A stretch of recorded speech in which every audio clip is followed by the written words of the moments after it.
This is breaking news from 4 News Now.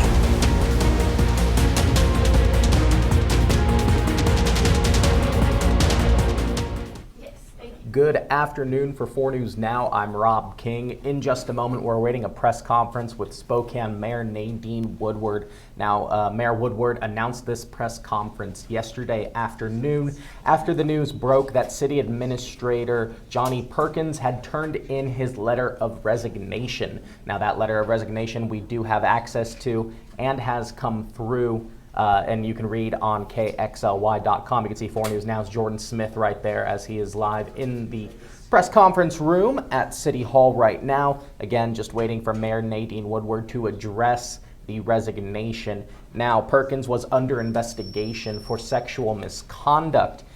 In Woodward's statement yesterday, she does say that there was evidence of sexual misconduct before Perkins resigned. So let's go live to her now. Hello. Thanks for being here. You guys ready?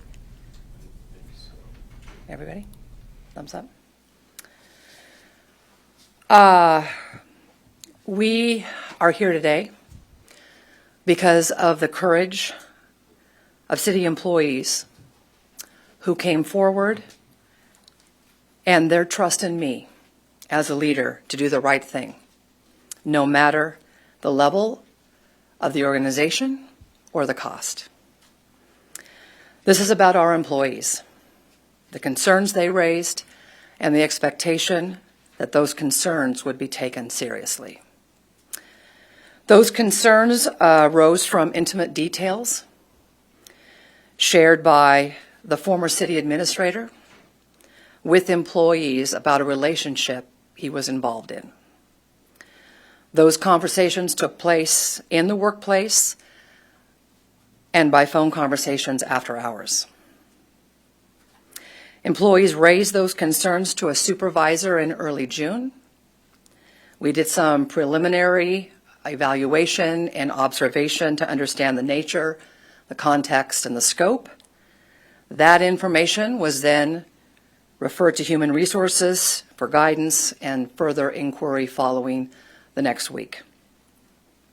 HR opened an investigation that included interviews with employees and several attempts to speak with the former city administrator. The investigation closed yesterday when the former city administrator submitted his resignation. The evidence detailed in the report, the HR report, is unacceptable by anyone in the organization. And we have a responsibility as leaders to enforce the policies that are in place to protect our employees. That responsibility includes following HR processes, taking the time needed to gather the facts, attempting to interview everyone involved, and reviewing the information before making a decision. I made the decision as a leader of this organization and as a woman, based on the information that had been shared, to engage HR and direct them to investigate the allegations. Employees, and especially women in this organization, need to feel comfortable reporting inappropriate conduct, and they need to know that every effort will be made to determine the facts, and that those facts, whatever they may be, will be acted upon. The most important thing that I hope our employees and the public take away from all of this is that expectations regarding appropriate workplace conduct apply to everyone. So I do want to apologize in advance that I will let the HR report speak for itself. I am not able to go into any specific detail. We will make that report available to all of you as soon as possible. And with that said, I will do my best to answer any questions that you have. Speaking of the report, Mayor, yesterday our public records requests about any documents about the complaints, whatever they were at the time, against Mr. Perkins, came back is the city clerk responded to us saying that there were no documented evidence that she could find from her best understanding was those complaints and allegations were made verbal. Yes. And so what about the documentation, the HR report? I know you mentioned it'd be available. Do you have a timeline for any documentation about these allegations? Only that I will make it available to you as soon as we can. I don't have the exact timeline. We are doing our best to make it available as soon as possible. On top of that, furthermore, yesterday Mr. Perkins released a statement through his attorney saying that he categorically denied the allegations. Obviously, we saw from the spokesman obtaining his resignation letter, he cited health concerns. How sure, if the investigation was closed upon him submitting his resignation, are you that these allegations are true and 100%? I have full trust that the HR process was conducted the way it needed to be conducted for us to get to the decision that we made. We have made every attempt to involve the former city administrator in the inquiry, in the investigation, several attempts.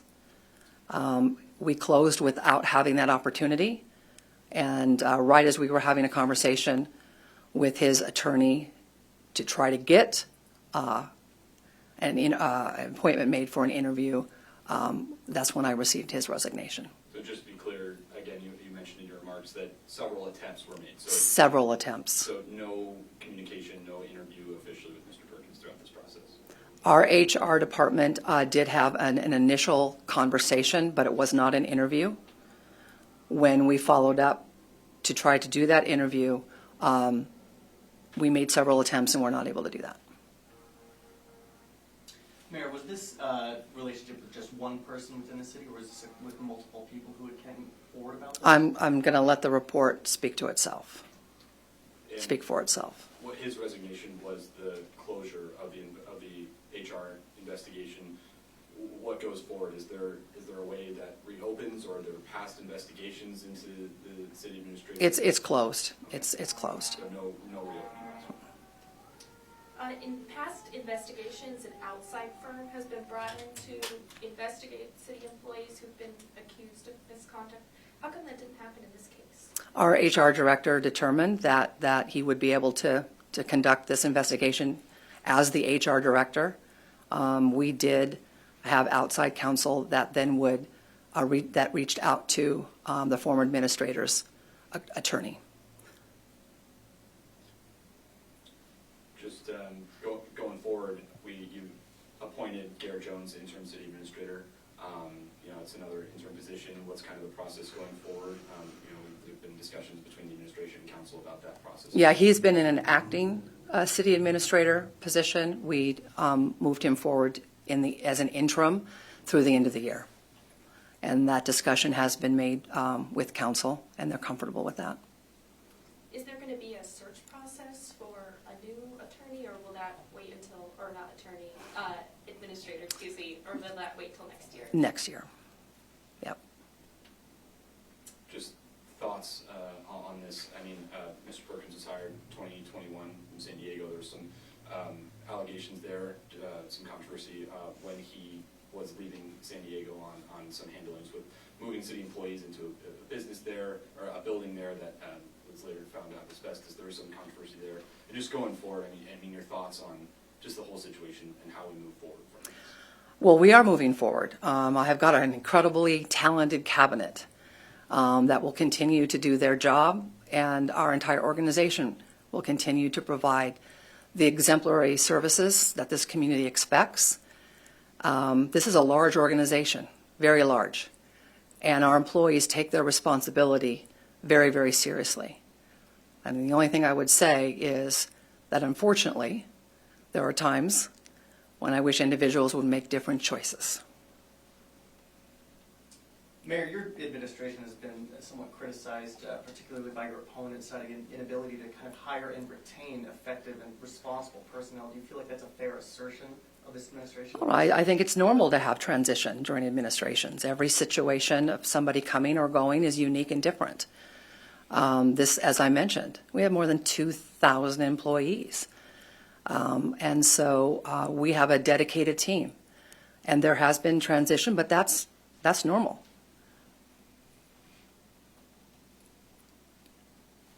Anybody else? Okay, thanks for coming. Appreciate it. Again, we will make that report to you as soon as we can. Still no time.